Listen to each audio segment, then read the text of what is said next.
You both have heard me say this.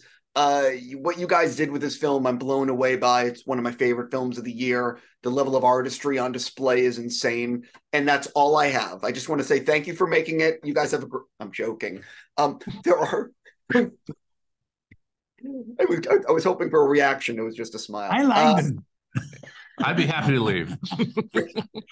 Throw it in, man. Right. There are so many incredible sequences in this film that I'm just curious, is there one particular sequence that you truly are looking forward to audiences seeing just because of, well, you know, the way the animators did something or whatever the reason? Well, there's a couple of them. I know what yours is, which I share, but there's another one. It's the whole sequence in the bedroom where Geppetto puts Pinocchio to bed, and before that he puts Carlo to bed. It's just so beautifully animated, and so it's so tender, and I think it reads so true. And it was all done. All that stuff was done by one animator, and he spent 2 years in that bedroom. And I think the beauty of that, not for him perhaps, but for the audience, is that he was really able to just sink completely into that scene. Yeah. You know, it's only a few minutes long at most, but he spent 2 years on it and just nailed it, I think. I think that the other thing that is beautiful is they are visually staged very similar. So you know that Geppetto is saying good night to two different sons. And when he's turning off the light, he cannot call Pinocchio a son yet. So it's a beautiful moment of character. To me, the best for me right now today is going to be the talk in the church between Geppetto and Pinocchio, where they discuss Christ and Pinocchio in the single discussion, not only from a writing point of view and an animation point of view, but from a visual point of view. I think that set of the church and the way Frank lit it, the way it was animated, the precision of the screenplay is just a perfect scene. Guillermo, I know we've discussed many times your love of keeping things from the movies you make. And I'm just curious, with this particular project, how did you let anything go? You know, I with age, I have come to accept that I'm getting only 20 puppets. I have found a great maturity. I would also, but also the sets. Yeah, well, the sets, it's hard to let go of those, but I have only limited real estate. What was for the two great of you? Responsibility with owning those puppets, because you have to take care of them. I will say this, Steve, if you allow it, anybody that lives in the New York area can actually come and for a few hours be in front of the sets at MoMA on the exhibit of the art of Pinocchio. You see the real sets, the real puppets with real light, lit by Frank, our cinematographer, and you get a really close experience to what it is to animate a film. It's a beautiful, very large exhibit that is going to be here for a few months. Mark, I believe that you were the head animator on Fantastic Mr. Fox. Yeah, I was the animation director on that one. Yeah. And so I'm just curious, how has the art form changed at all in the years since making that film, or is stop motion pretty much the exact same it's been throughout, time?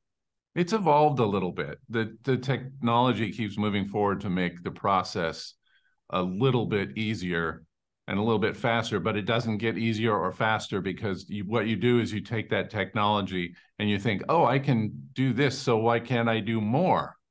So I think that's probably true of most undertakings. Once you have the tools, you want to push them right up to the limit.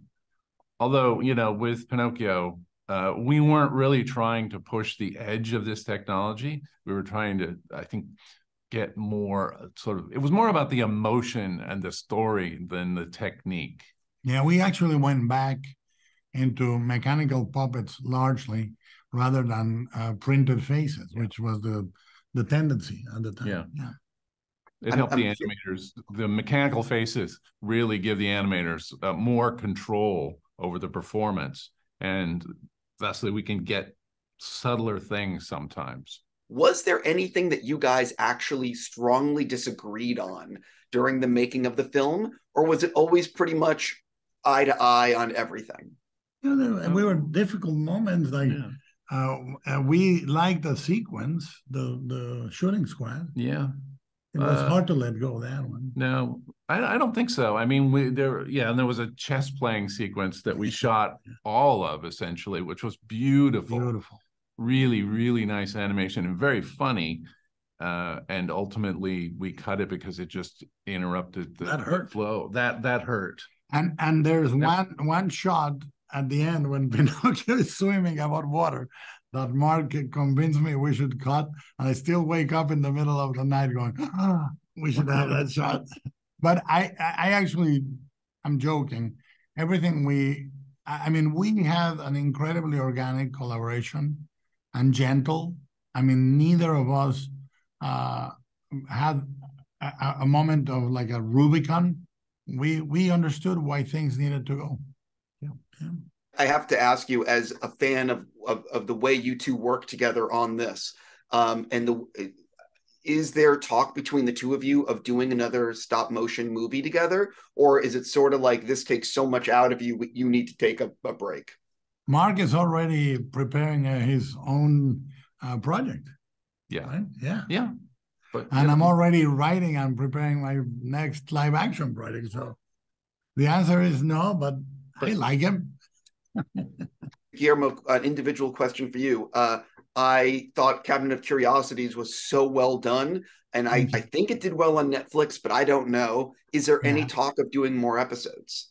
You know, we got the thing I published on Twitter about like 1 billion views or whatever that is. It is a very mysterious process to get the yes or the no. Either way is good news for me because producing 8 features in 1 year was really, really difficult. So, you know, I would love to provide another season to get some really interesting people behind the camera, protected and cherished. But on the other hand, I have a feature coming that I will start shooting probably in August. Announcement soon to come. And I know it would be very difficult. So either way, if they say yes, we'll make the effort and do it. But if they say no, I'll go almost. I understand. Gentlemen, congratulations. Thank you so much for making this movie. Have a great day. Thank you, man.